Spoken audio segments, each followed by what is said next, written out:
We are on a Regen road trip on the Farm Learning channel, and Phil, I'm really excited about today. This is a dairy that's been built by a young couple from scratch for next to nothing, and they're turning old, depleted paddocks and poor cow health right around with some fantastic innovative practices. I can't wait to see what's happening. Nor can I. Tom and Kim are a great couple. When you say they built it, they didn't just buy it and had it built. They built it themselves. I can't wait to see also what they're doing in terms of nutrition and cattle health and how that's having an impact on the soils. And you're going to check out the soils at the end of this video, so stick around to the end because we're going to find out not only how what they're doing has impacted their business, but we're going to find out how it's impacted their whole production system. All right, go grab a shovel, Phil. I will. Kim, Tom, how are you guys? Hello. Good. Thank you so much for having us out here. Phil was around before, but he's gone off with the shovel to have a look at your soil. We'll catch up with him in a minute. You guys are doing some amazing things. I've got to start out talking about your rotary dairy though. You didn't just buy this, you assembled it from old bits and pieces. Yeah, we had a crack anyway. We spent a fair few days between milkings, cutting it all up and pulling it out of another dairy about half an hour away, and wow. Here we are. Yeah, right. Because when you took over the family farm, yep. You took over the business and sort of moved your way into the business. Yep. Your background is in automotive mechanics, I believe? Yeah, agricultural diesel mechanic. Agricultural diesel mechanic. Yep. So you were able to obviously put your skills to good use straight away and improve the dairy. Yeah, so, well, we spent a few years of our apprenticeship in the old 22 swing over that had been updated a few times and extended multiple times, but it was at end of life, and after a couple of years hard work, we managed to make the leap into this. So you started with what you were really good at, which was the mechanical side of the business, but there was another side of the business that was really disturbing you, wasn't it? And particularly with the young heifers that were coming in. You had some issues. Can you guys tell me a little bit about what those issues were? Yeah, so I guess when we first came back, things weren't probably getting pushed as hard. So as a young person would do, you try and put your foot on the gas a little bit, I guess. And try and get optimal return. Yeah. So we did everything as industry recommendations would say. So we were applying around 1 kilo of N per day in the growing season, and we were soil testing and doing all that, but we were having a lot of issues with especially heifer lameness, not so much cows, but we were getting heifers that would come in within a week, 2 weeks, they would start getting pretty serious laminitis. And so heifers were coming onto your farm healthy. Yep. And within 2 weeks, they were sick. Yeah. And you're following all the guidelines for applications of N and all the soil chemistry that was required. Working hard at it. We were following cows, so we were, keeping our grazing withholds correctly. We weren't over applying N to the guidelines. Like we were putting on around the 30 kilos of N per round, 32. So Kim, this even led to some issues with calf health? Yes, absolutely. So we had a number of calves sick, and it wasn't going away anytime soon, and we needed to really change something with what was happening, and we needed to do it quickly. So you almost got to a crisis point, didn't you? Yeah, absolutely, because we're looking at our replacement cows in our future, and it got to the stage, it's like, well, we're losing way more than what we're keeping. Yep. We got to the point where we made a decision and we did some things about it. One of the strengths, Tom, of you guys that's coming through in all my discussions leading up to this video is that you guys are very happy to seek help and ask for external ideas, and you're very flexible with what you're prepared to do. You reached out to Pete Norwood from Full Circle Nutrition. Yeah. I guess through discussion with our field officer and a good friend of mine, and the guys at Bega as well, the milk company that you buy from, they've been very supportive of this process as well. Yeah, they've been excellent. So they actually do their own farming themselves, the field officers that we know. So it's pretty cool because you can lean off their experience and see what they've done, and they can make their little suggestions here and there when they see fit. So you've now engaged Pete, and he's been engaged for about 5 years, and he's made a dramatic turnaround in your business, hasn't he? Yeah, 100%. Well, let's go and meet Pete. out in the paddock, and we'll find out what it is that's made such an enormous difference in your business. Beautiful. I can't wait. Sounds good. Tim, meet Pete Norwood. Pete, how you going, mate? Yeah, terrific. Thanks, Tim. Thanks for having me. Mate, I'm actually really excited. I've been chasing this interview now for a couple of months, and it's a great story that Tom and Kim have here. Absolutely. We had some issues with herd health. We had bad feet. We had downer cows. We had poor health in calves. Very common. We had compaction in dairy soil. We had an increasing fertiliser bill. I think a lot of people can relate to that, and that's why people leave the industry. Absolutely. Tom and Kim wanted to find an answer to that. Yep. And they came to you because you don't just test the soil, you test the plant and the animal as well, hence the name Full Circle Nutrition. Absolutely. Now, you started out, you tested the soil. What did you find in the soil as a common story? Yeah, definitely. So in the soil, Tim, we found high levels of iron and aluminium. Yep. We saw abundant magnesium in the soil. Okay, well, it's a good thing, isn't it? Well, if there's too much magnesium, then it'll actually attract a lot of water to it, and when that happens during wet periods, it forces all the soil clay particles apart, and they'll collapse back down on top of each other. Compaction. Now we've got compaction. That's right. So you had high iron, Yep. had high magnesium. Yep. Anything else? High aluminium as well. Now, that's a bit of a villain, isn't it? Well, it can be, yeah, as it turns out. Absolutely. So the aluminium is going to be the consistent villain throughout this story, isn't it? Potentially. Then you tested the plants. We did, absolutely. And you found something to me that was surprising, but to you not so much. Yeah, so what did you find in the plants? Well, we saw high iron in the plant. We saw high aluminium. High iron in the soil, high iron in the plant. Which you'd expect. High aluminium. Absolutely, and they create plant toxicities, but we saw low magnesium in the plant. But there's high magnesium in the soil. Absolutely. So the conventional thinking of put more nutrient on wasn't going to work in this case, was it? Because it was already there. Absolutely. So what was happening to bind up the magnesium? There was a complex happening there in the soil. So when you apply calcium to the soil, Tim, it'll actually force aluminium off the clay. Right. And the aluminium within the soil solution can attach itself to magnesium and forms a complex. Stops it from being available. So it was binding the magnesium. So aluminium was being forced off from doing a good thing and putting calcium on the soil to increase the pH and do all of these things, which people are conventionally told to do. Absolutely. It was forcing aluminium off. It was binding to the magnesium. It wasn't available to the plant. So we're doing the right thing. We're building the soil structure with the calcium, but then we're on to the next issue, if you like. So you also test the animals. You take hair samples from the animals. Absolutely. And what were you finding in the animals? So unsurprisingly, we were finding high aluminium, high iron, low magnesium, and low zinc, very low zinc. And so that explains a lot of the foot health issues Absolutely. that they are experiencing. That's As exactly soon as you right. have low zinc, your feet are going to fall apart. Absolutely. Right. Well, take us through the process of what you did to solve this, because people are going to be surprised. People would think that you'd reach for a chemistry set, or you'd go down the street and get a bag of goop and put that on the soil and fix it with chemicals, because it's a chemical problem. Absolutely. You turn to biology. Yeah, look, when you've got iron and aluminium out there in the soil, Tim, they can bind up phosphate, they can bind up copper, they can bind up zinc, cobalt, and potentially manganese as well. So what if we could put something out there that would actually attract the iron and aluminium to it and start to release some of those complex minerals? That's what we went searching for, and it turns out that nature's provided in the form of silica.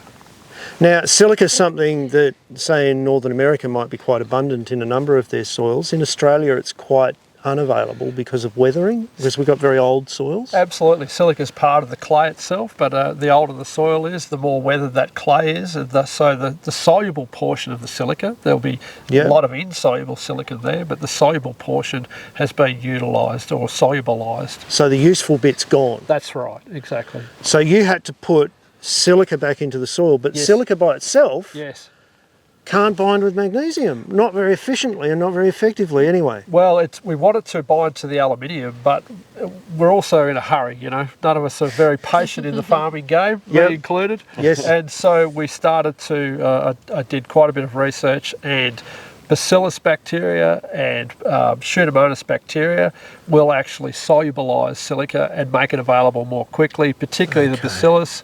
So that's what we pursued. So the Bacillus solubilizes The silica, and that attaches itself then to the aluminium, Absolutely. making the magnesium free. Yes. So then you came back and you tested the plants and the cattle again, and what That's did you right. find? So the iron came down, the aluminium came down. Things like the availability of phosphorus was better in the animals, for instance. So we saw a complete change in animal health once we started to make those changes from the soil up. Tom and Kim, have you had to maintain your fertiliser regime like you used to? Our fertiliser regime is basically turned on its head. So we've gone from spending a lot of money on nitrogen, which is something that you spend 80 grand a year on it, and next year you've got nothing to show. Yes. So now the aim is we've spent 80 grand or 100 grand or whatever we spend, and next year we've got plenty to show for it. It's all capital fertiliser. Because you're putting minerals in that aren't going anywhere. Absolutely. And you're building biology so that those minerals can be utilised. Yeah, utilised and attached in the soil, so they're held in humic compounds and not going to just wash away with the next rain.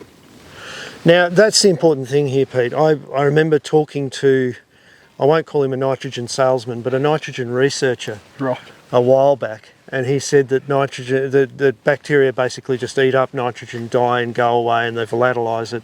And bacteria in the soil's a waste. Yeah. Bacteria actually hold on to nitrogen for a while. Yeah. Absolutely. And protozoa play a part in getting the nitrogen back. Yeah, my word. You know, protozoa will come along and they'll consume that bacteria. They've got a less requirement for nitrogen than what the bacteria have. And they'll release it back to the plant, Tim. Right when the plant needs it, probably. Absolutely. The only issue with protozoa is they're big. They're big guys. You know, they're a double-decker bus. So if you've been ruining your soil structure, they can't get to the bacteria. Can't get to them. Absolutely.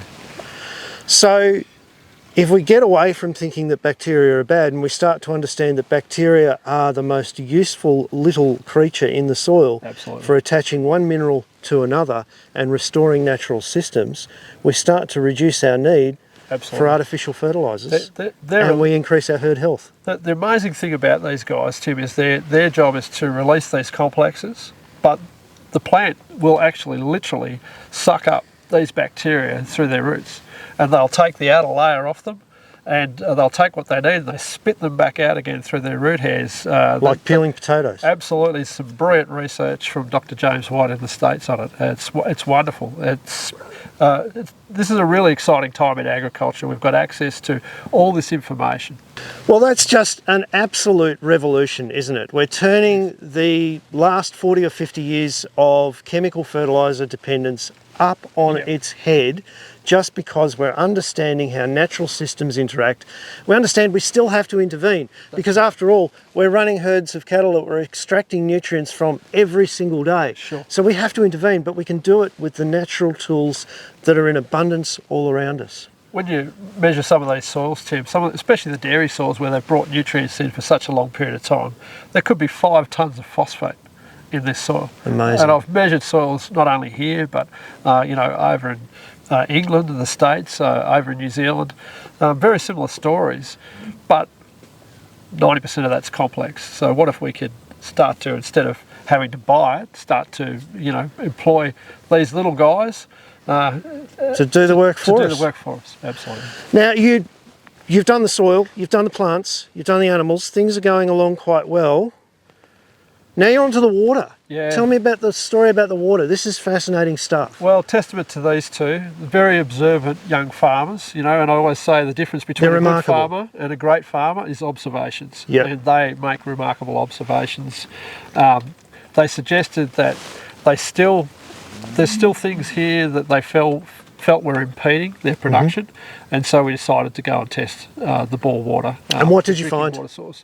So interestingly, on top of our further issues the previous issues that we had high iron in the water. High in the soil, high in the water, yeah, makes sense. We've got high chlorides in the water. So chloride leaches very readily. Right. And so it'll end up in the water table potentially. Ah, okay. And this, obviously, we're in a part of Gippsland that used to be an ancient seabed, so there's probably a bit of chloride hanging around and it's just moved way down. Absolutely. Okay. There's an issue there then, Tim. So if the chloride comes through excessively into the plant, then it can block out other minerals going into the plant potentially. But from the cow's health viewpoint, it acidifies the animal every single day of her lactation. So the pH of the animal decreases. That's causing a problem with nutrition in the animal, isn't it? Absolutely. So dairy nutritionists will use the same technology, if you like, pre-calving, to try and acidify an animal and get her to bring down calcium out of her bones so that she's got a good level of calcium in her blood. But if you continue to do that... So if you're feeding her water all the time that's bringing calcium out of her bones... That's right. She becomes osteoporotic. We lose longevity in these animals and productivity and reproduction. We create a more brittle system. So we've got another job to do yet, Tim. So now you've got to treat the water. Absolutely.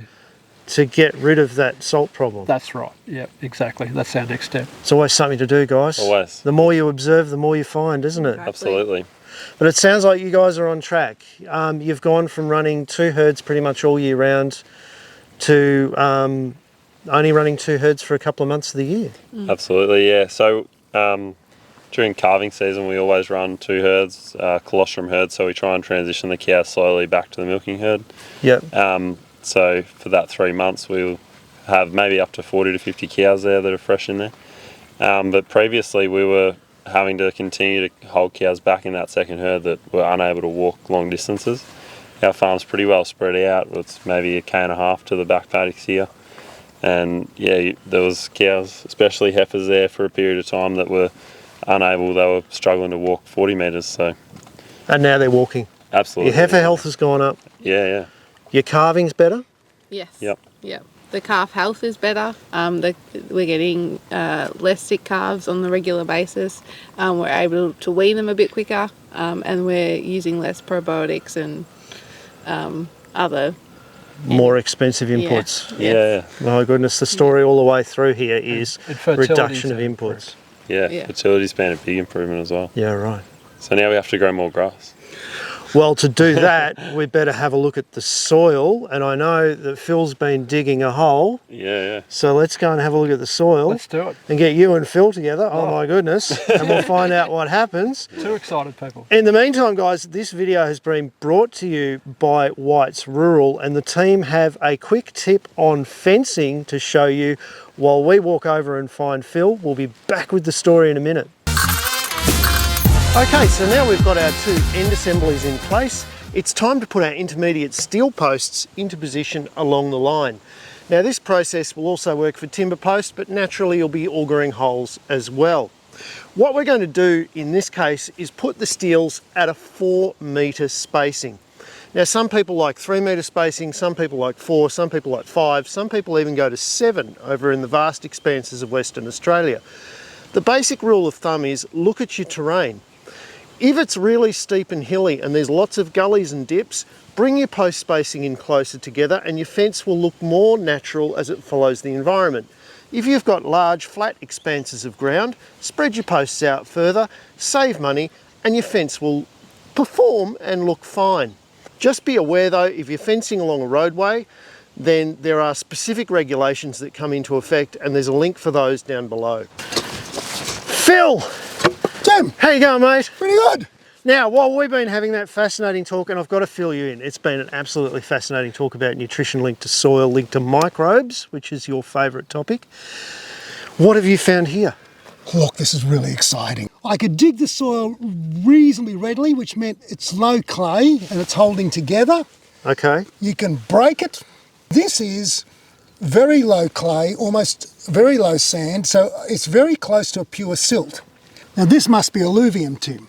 Out there and over there are hills of basalt. And that basalt is weathered, and the mineral in basalt called olivine produces smectite and goethite.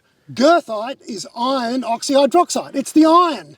So Phil, this is a remarkably fascinating soil, because from my point of view, it's not often you see silt on its own. It's normally part of the sweet, isn't it? That's correct. And the sweet being sand, clay and silt. Yeah. So we've just got the one size of particle here. Yep. And it's got quite some issues at the moment with compaction. We've got these large aggregations. So how do we go about repairing the structure of this soil so that we can maintain water for longer, so that we can have green grass longer into the season, so that we can overcome the issues that are in this paddock at the moment? The plant stimulates and puts out from its roots various sugars and other necessary nutrients required by the microbes, particularly the bacteria, which then feed the fungi, and the fungi produce the glues that cement it together. And they do it to make it easier for them to go and find the nutrients they need. So by going away from the standard grass that a dairy will have, being all ryegrass and clover, very short, shallow root system, by introducing multi-species into the pasture, we might actually increase the water holding capacity and the nutrient structure of this soil. You would. So if you stimulate the bacteria and the fungi to work together, they produce glue. So rather than having a mineral solution or a chemical solution that cements, we now have a glue that covers and aggregates. You need to have plants that have a big C to N ratio. They need to have lots of stalk in it as well, because the primary degraders need the stalk, and it's the primary degraders that help make the glue. Well guys, that was fantastic to watch. Tom, huge kudos to you, mate. You've got the courage to bring someone to your worst paddock in the middle of one of the worst years and show people your farm at its worst to learn something. And I think that's really important, isn't it, Phil? It is, yeah. We've got to be brave, and we've got to ask the right questions and put ourselves in the spotlight occasionally. Absolutely. Yeah.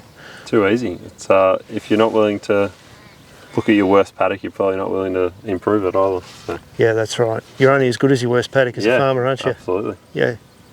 Tom, thanks for having us out today, mate. Yeah, One last question. What does regenerative farming mean to you? Or I guess it means building resilience, and resilience in your business, resilience in your farm, as a whole system. Fantastic, mate. Thank you very much. Pete, thanks very much for today. I have learnt heaps. Thanks, Tim. So have I. Mate, one last question for you, and it's a doozy.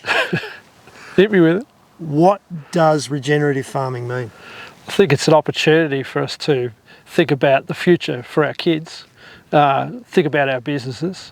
I think we've got an opportunity to learn continuously. That's what I love about farming.